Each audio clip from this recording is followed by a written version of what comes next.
Guys, welcome back to my YouTube channel. എല്ലാവർക്കും സുഖമാണ്. നിങ്ങൾ തമ്മിൽ കണ്ടതുപോലെ തന്നെ അച്ഛൻ്റെ ബർത്ത്ഡേ ആണ്. സോ പണ്ടൊക്കെ എന്ന് പറയുമ്പോൾ ഞാൻ ഒരു 1ാം ക്ലാസ്സൊക്കെ പഠിക്കുന്ന സമയത്ത് അമ്മ ആലപ്പുഴയിൽ നിന്ന് വർക്ക് ചെയ്യുന്നത്. അപ്പം ഞങ്ങൾ ട്രിവാൻഡ്രത്തും. അപ്പോൾ ഞാൻ എൻ്റെ അമ്മൂമ്മയുടെ കൂടെയാണ് താമസിക്കുന്നത്. ആ സമയത്തൊക്കെ ഞാൻ ഉറങ്ങാൻ സമയത്ത് ഡോറിൽ ഹാപ്പി ബർത്ത്ഡേ അച്ഛ എന്നൊക്കെ പറഞ്ഞ് ഒരു പേപ്പറിലൊക്കെ തൂക്കിയിട്ടിട്ടായിരുന്നു ഞാൻ അച്ഛന് സർപ്രൈസ് കൊടുത്തോണ്ടിരുന്നത്. എന്ന് പറയുമ്പോൾ അച്ഛൻ രാവിലെ വിളിക്കാൻ വരുമ്പോൾ അത് കണ്ടിട്ടാണ് അച്ഛൻ്റെ ബർത്ത്ഡേ ആണെന്നൊക്കെ ഓർക്കുന്നത്. സോ ഈ വർഷം നമ്മൾ അതുകൊണ്ട് തന്നെ അച്ഛനൊരു സർപ്രൈസ് ആയിട്ട് രാത്രി 12 മണിക്ക് ഞങ്ങൾ ഡെക്കറേറ്റ് ഒക്കെ ചെയ്ത് ഞാനും അമ്മയും അനിയനും പിന്നെ എൻ്റെ അനിയത്തിയും ഉണ്ടായിരുന്നു. അച്ഛൻ ഈ സർപ്രൈസിനെ കുറിച്ച് ഒരു ഐഡിയ പോലും ഇല്ലായിരുന്നു ഗൈസ്. ഞങ്ങൾ അത്ര സീക്രട്ടായിട്ടാണ് പ്ലാൻ ചെയ്തത്. അങ്ങനെ രാത്രി 12 മണിയപ്പോൾ ഞങ്ങൾ ഇതെല്ലാം റെഡിയാക്കി. അച്ഛൻ ഉറങ്ങിയിരുന്നു. അമ്മ നൈസിന് ഇപ്പോൾ അച്ഛനെ വിളിച്ചിട്ട് വന്നു കേട്ടോ. സെലിബ്രേഷൻ എങ്ങനെ ഉണ്ടായിരുന്നു നിങ്ങൾ എന്നെ കാണും.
കഴിഞ്ഞ വർഷം അങ്കിളായിരുന്നു.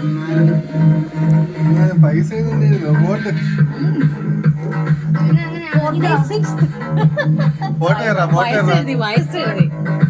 ഫോട്ടോ എടുക്കുന്നുണ്ടാടാ. അതിന് ഫോട്ടോ എടുക്കണം. വായിച്ചോക്കണേ. പുസ്തകം കൊടുക്കണോ കാണത്തെ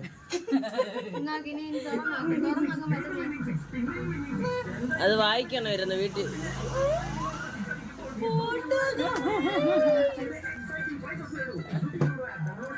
വായിക്കല്ലേ ആരും വായിക്കല്ലേ നിങ്ങൾ മതി.